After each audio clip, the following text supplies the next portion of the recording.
Nouvelle semaine avec l'émission Embarras sur Alliance 92 et cette fois-ci on va parler de quelque chose qui nous concerne tous. Déjà dans l'éducation sociétale, consommation, mais également industrielle. Et vous avez compris, c'est le grand même, c'est le poumon que doit être Madagascar, c'est l'industrie.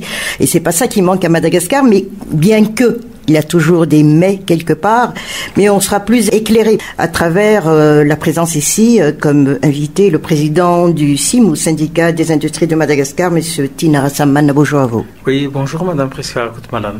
Alors, mon introduction est assez longue, mais directo, sans hésitation, la santé de nos industries. Écoutez, ce que l'on peut annoncer aujourd'hui, c'est que ça ne va pas trop bien au niveau des industries de Madagascar.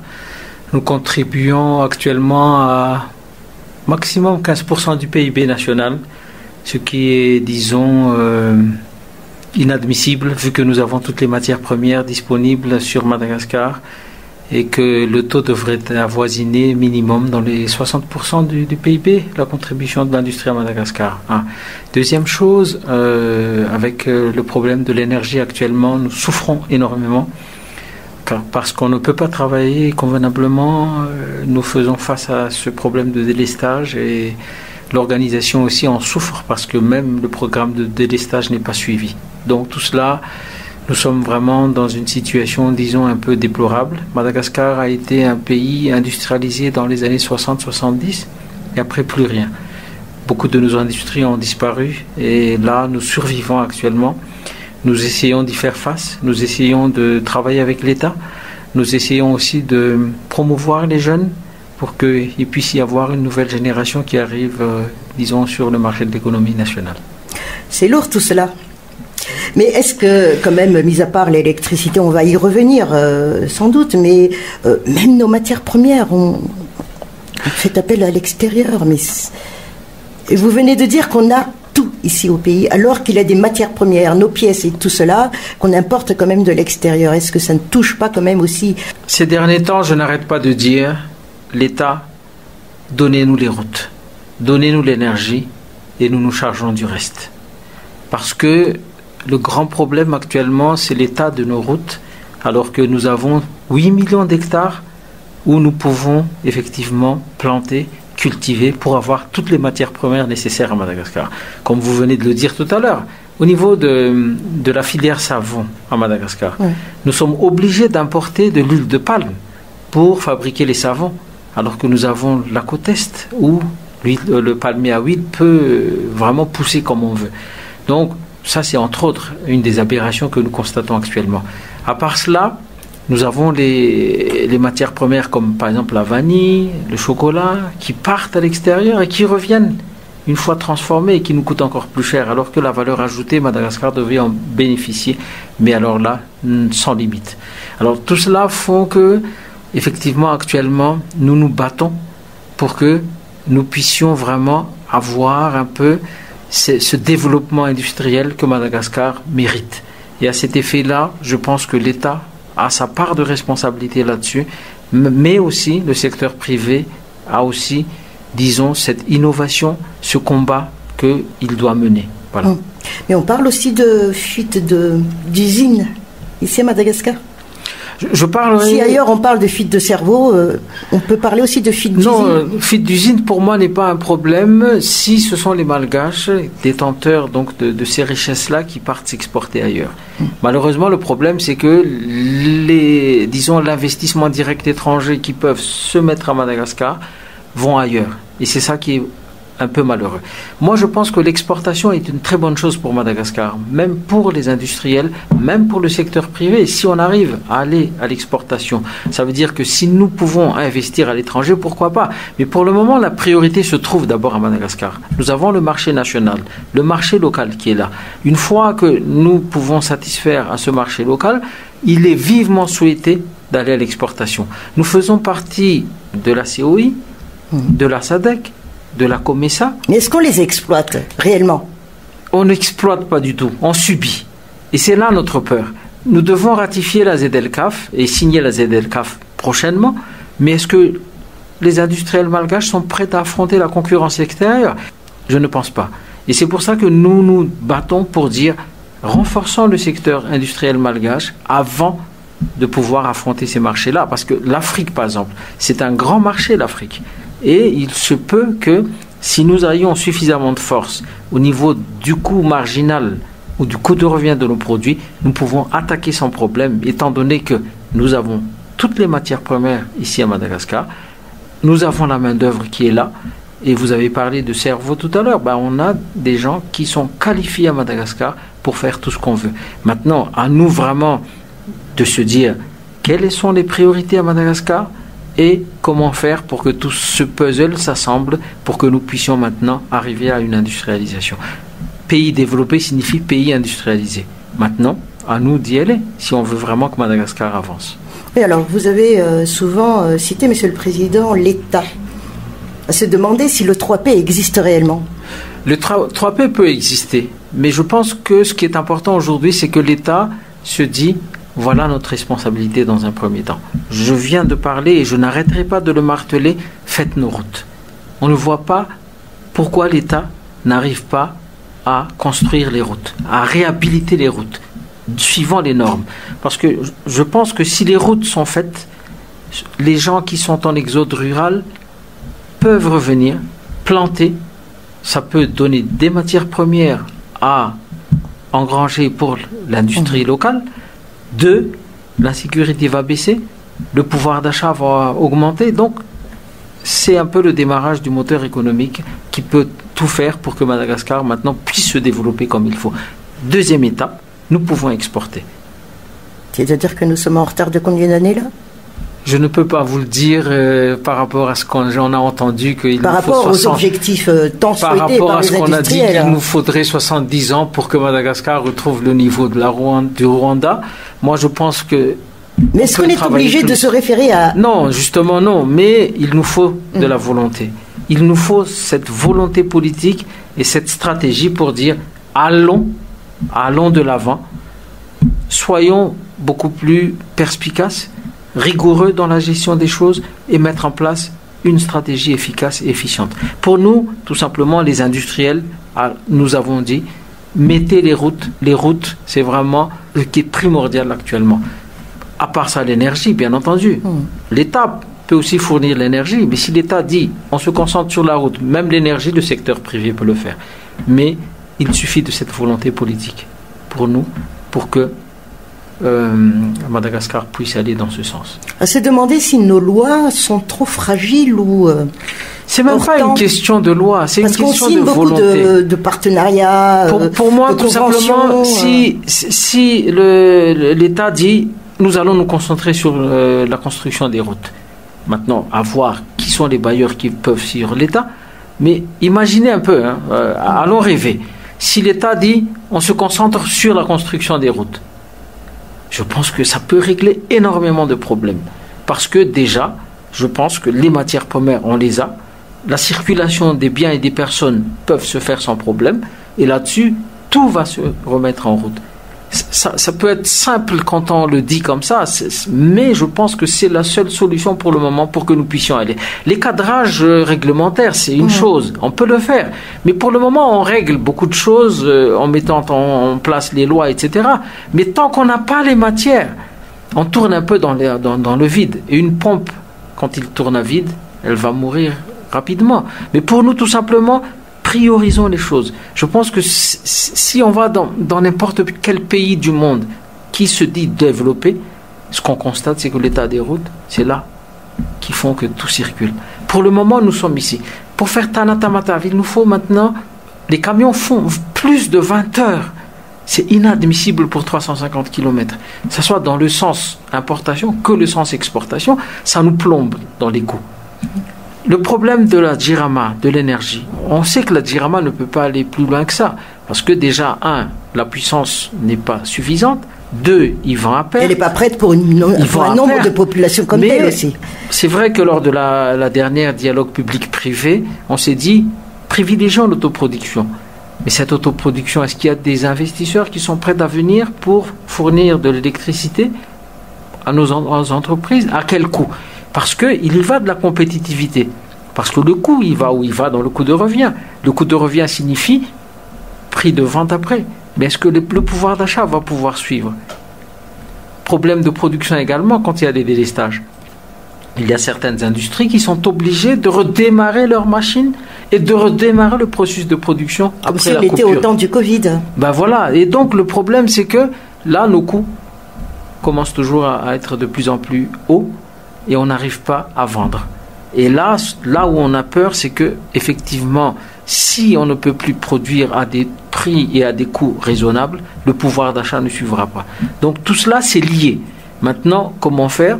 On a tout, comme je viens de dire, je n'arrêterai pas de le dire, tout ce qui peut pousser à Madagascar, tout ce qu'on peut trouver à Madagascar, il faut pouvoir aller faire circuler pour que nous puissions maintenant disposer de tout et d'aller affronter la concurrence. À La Réunion, ils ont besoin de 15 tonnes de concentré de fruits, de concentré, 15 tonnes. Ils importent d'où? Du Brésil, alors que nous sommes à côté. Morondave est à côté. Tout le monde peut produire pour tout le monde ici. Malheureusement, vous avez vu, si vous avez dans le nord, les mangues tombent et on ne peut pas les cueillir et les envoyer quelque part parce qu'on n'a pas assez de routes. Tout converge vers des routes. Alors, le CIM se lance, ça fait depuis quand même un certain bout de temps que vous dites consommons malgache. Il faut commencer à cela parce qu'effectivement, on a parlé de qualité tout à l'heure. La qualité est importante. Les industriels malgaches sont conscients de ça. C'est pour ça que le Malagasy-Nantic, le label Malagasy-Nantic a été mis en place depuis presque 5-6 ans maintenant et que dans nos emballages, sur nos emballages, ça concorde vraiment dans le bon sens. Pourquoi? Parce que quand maintenant les malgaches voient ce label, ils sont confiants, ils achètent. La qualité est là, le packaging est là et les gens commencent à croire en nos produits. Maintenant, il reste à régler ce problème de prix de vente. Parce que, vu que nous sommes dans des organisations comme la SADC ou le COMESA, les produits qui rentrent sans taxe sont moins chers. Exactement, oui. Alors que nous, au niveau de nos matières premières, nous sommes taxés. Il ne faut pas l'oublier. Même si la douane, tant bien que mal, a essayé de mettre un peu cette catégorisation de matières premières, ceux vraiment qui sont vraiment des matières premières sont à 5%, matières intermédiaires à 10% et les produits finis à 20%. Quand on rentre donc dans ce domaine de l'organisation internationale, le problème c'est qu'on est obligé de respecter les conventions que nous avons signées. Donc la loi des libre-échange. Et n'oublions pas sur le coût marginal. Quand des pays comme l'Égypte produit pour des milliards de personnes, nous produisons pour à peine 10 millions de consommateurs potentiels qui peuvent acheter nos produits, le coût marginal n'est pas le même. Donc tout ça, il faut qu'on regarde. Parce que nous, ce que nous voulons, c'est satisfaire le marché local et, dans quelque temps, si la situation nous le permet, de pouvoir exporter. Ce n'est pas le marché qui manque, mais c'est notre stratégie qu'il faut qu'on revoie avec l'État au niveau, donc, disons, de toutes ces exploitations de notre matière première. Comme une grande société comme Ambatouvi, qui exporte donc tout ce qui est matière première dans le domaine minier, si ces produits-là sont exploités et tournés à Madagascar, transformés à Madagascar, vous savez le nombre de valeurs ajoutées que nous pouvons avoir en termes d'emploi, en termes, disons donc d'innovation que nous pouvons apporter sur Madagascar. Tout ça, c'est là. En termes d'informatique actuellement, pour dire les ingénieurs, je pense qu'il y a une exode massive depuis quelque temps de nos ingénieurs informaticiens qui partent à l'extérieur. La fuite. Et ça, si on les exploite ici à Madagascar, parce qu'on a les moyens de le faire, on peut y arriver à beaucoup de choses. Mais tout ça, c'est à voir, à y réfléchir. Et il y a aussi l'inflation. En tout cas, c'est clair, parce que, disons, le salaire ici à Madagascar ne correspond pas réellement à ce que les jeunes peuvent espérer. Donc forcément, ils cherchent ailleurs, où l'herbe est beaucoup plus verte. Mais il faut que Madagascar soit conscient de tout cela. On a tout. Il ne faut pas que Madagascar reste toujours un pays d'avenir. Il faut que Madagascar devienne un pays vraiment développé. Action, mais pas simplement rêve, quoi. Exactement. Il faut maintenant qu'on transforme les essais, comme on dit, en rugby. En rugby. Oui, mais dites-moi, sincèrement, quels sont les volets où c'est sûr qu'on peut réussir en industrie? On peut réussir tout ce qu'on veut. Agribusiness, on a tout. Deuxièmement, disons en termes de transformation plastique. On peut le faire sur Madagascar. On peut importer vraiment les matières premières, mais avec la main-d'œuvre qualifiée qu'on a et le coût de la main-d'œuvre sur Madagascar, on peut le faire ici.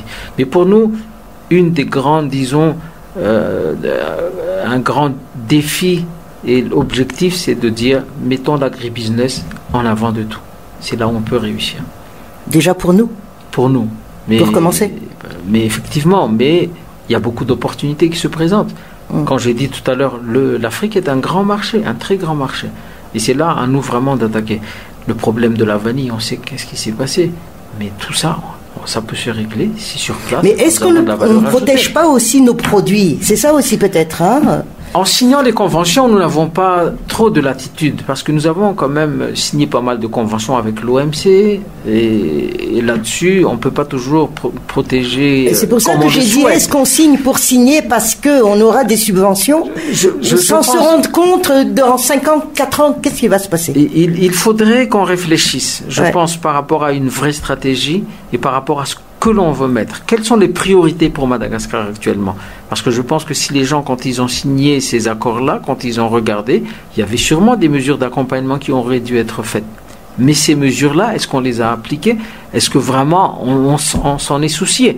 Et c'est ça le problème actuellement. Parce que rentrer dans les marchés communs, ce n'est pas une mauvaise stratégie, mais en accompagnement, qu'est-ce qu'on peut faire? C'est vrai qu'au niveau de la NMCC, par exemple, il y a des mesures de sauvegarde qui ont été faites sur certains produits, en parlant des couvertures, en parlant des pâtes alimentaires. Mais on ne peut pas éternellement rester là-dessus. Parce qu'il faut également qu'on soit concurrentiel et compétitif. Monopole et protectionnisme n'est pas toujours bon pour un pays. Il faut qu'on arrive à être dans... Et où est-ce que nous en sommes là? Pour le moment, on est là, on galère. On cherche où on doit aller. On n'est ni monopole, ni... on n'a pas. Le problème actuellement, c'est que nos entreprises produisent. Ils sont certes protégés pour ceux qui ont eu cette chance d'avoir ces taxes additionnelles. Mais éternellement, on ne peut pas. Il y a des limites à tout. Maintenant, est-ce que le temps que nous avons, disons, ce monopole de production à Madagascar nous suffit vraiment pour aller de l'avant? C'est à réfléchir. Parce que on est obligé d'importer pour faire les pâtes, par exemple. Je prends les pâtes alimentaires. Nous sommes obligés d'importer le blé pour faire la farine, si on peut faire la farine à Madagascar. Sinon, on importe directement la farine. Mais on est toujours, dépendant des autres pays. Parce qu'avec la guerre de l'Ukraine, la farine s'est envolée. Le blé s'est envolé. Ça aurait dû être une opportunité pour nous, donc. Oui, mais le problème, si on n'avait pas la plantation de blé à Madagascar, c'est qu'on est toujours dépendant de là. Et après le Covid, le grand problème, c'est le fret maritime. Le coût de l'affrètement, on a eu du mal. Ça a été multiplié par 3, par 4. Et tout ça font que nous sommes dépendants des autres pays. Alors que nous pouvons avoir ici sur place, produire ici sur place, et exporter. Alors, quelle sera la baguette magique? La baguette magique, c'est qu'il faudrait qu'un jour, on ait des dirigeants qui se disent « allons construire les routes, allons de l'avant là-dessus ». Les secteurs où ils ne peuvent pas y aller, le secteur privé peut le faire. C'est un modèle dans les pays. Mais est-ce que vous avez déjà proposé ça à l'État? Nous sommes en train toujours de discuter avec l'État. Sur une liste de 10 doléances, je pense qu'ils en prennent 1 ou 2. L'État aussi est peut-être sous pression, quelque part, par les bailleurs de fonds, je ne sais pas, mais quand on parle avec les bailleurs, les bailleurs disent « Madagascar est souverain ». Quand on parle avec l'État dit « oui, mais nous sommes sous condition avec les bailleurs ». Donc, un peu le serpent qui se mord la queue. Nous nous retrouvons orphelins finalement, parce qu'on ne sait pas maintenant comment faire. Nous savons exactement où aller, mais pour y aller, on n'a pas les pieds pour marcher et atteindre nos objectifs. Alors sur le nombre des usines, des industries qui existent ici au pays, est-ce que, en petit pourcentage, nous sommes à combien un grand déploiement, une grande force? Combien? 10%, 15% sur les nombres d'industries? Écoutez, on a les grandes multinationales qui sont là. On a aussi des grandes entreprises malgaches qui sont là, comme la Star, comme la savonnerie tropicale, la chocolaterie Robert, tout ça, ils sont là. Mais le problème, c'est qu'on souffre. Donc pour le moment, je ne sais plus le pourcentage qu'on a de grandes industries. Qu'est-ce qu'on peut qualifier de grandes entreprises, de grandes industries actuellement? C'est très relatif. Maintenant, ce qui est important aujourd'hui, c'est de se dire, allons vraiment protéger ces industriels-là pour qu'ils ne disparaissent pas, parce que dans les années 70, on avait des grandes industries comme la Sotema qui produisait le tissu à Madagascar. On avait même des voitures comme les 2 chevaux de Citroën qui étaient fabriquées à Madagascar. On a vu ça. On avait des grandes industries comme Dipco qui fabriquait les tomates en boîte et tout ça. On avait énormément d'industries ici à Madagascar. La raffinerie était là, etc. Mais toutes ces industries-là ont disparu. Donc maintenant, à nous de préserver ce tissu industriel qui existe, de renforcer, mais adopter la bonne stratégie. J'ai l'impression que je me redis à chaque fois, mais je pense qu'il faut marteler cela. Peut-être adresser d'une autre manière l'esprit industriel. Sûrement, vous avez raison, mais il faudrait qu'on nous écoute davantage et qu'ensemble on trouve la solution. J'admets que les dialogues publics-privés de ces dernières années, c'est vrai qu'il y a eu des concertations, on discute pour améliorer les choses, mais il faut aller dans le fond. Il ne faut pas tout simplement mettre de la pommade, il faut vraiment guérir au fond de la plaie. On parle aussi, il y avait eu des années où on était très présent à l'extérieur à travers les forums ou quoi que cela, mais au jour d'aujourd'hui, on reste bien chez nous. Tout à fait. Est-ce que Madagascar a une chance, les industries malgaches ont une chance d'avoir sa fenêtre à elle sur le compte Vous savez, on essaye. Je vois des sociétés qui arrivent mais avec de très peu de quantité à faire des exportations aussi bien dans la région océan Indien qu'en Europe, mais ça reste minime comme quantité. Ce n'est pas ça ce qu'on veut. Il faut vraiment qu'on arrive à mettre en place, disons, un marketing général du Made in Madagascar. Je prends l'exemple du miel actuellement. Le miel malgache, c'est du miel vraiment de très bonne qualité. Après l'Australie, d'après ce que j'ai entendu, le miel malgache est dans le top 3 ou top 3 donc de la qualité de miel. Mais qu'est-ce qu'on en fait actuellement? Non, ça reste toujours au stade artisanal. Alors qu'on devait vraiment trouver une voie et de la filière là-dessus. Ce qui est actuellement en ces temps difficiles, l'exportation restera toujours, je pense, la plus grande chance pour Madagascar et l'économie de Madagascar pour se développer réellement. Monsieur le Président, vos derniers mots pour les futurs industriels, ceux qui pensent, qui rêvent ou qui s'attaquent déjà à créer leur propre entreprise. Ce qui est important, je disais la leçon à apprendre. Je disais aux jeunes la dernière fois, il faut 3 choses pour qu'on puisse réussir. 1, d'expérience, compétence, 2, l'audace, et 3, sûrement la chance ou la prière. Ces 3 réunis vont faire que vous allez réussir. Il faut vraiment, à Madagascar, je pense, se battre ensemble. Et c'est pour ça que nous soutenons les jeunes, parce que c'est eux qui sont les industriels de demain. Là-dessus, il faut leur donner cette chance, mais il faut aussi que l'État joue son rôle, pleinement son rôle. Il faut que le secteur privé, les industriels innovent, mais il faut que cette innovation soit soutenue par l'État avec une vraie stratégie de développement.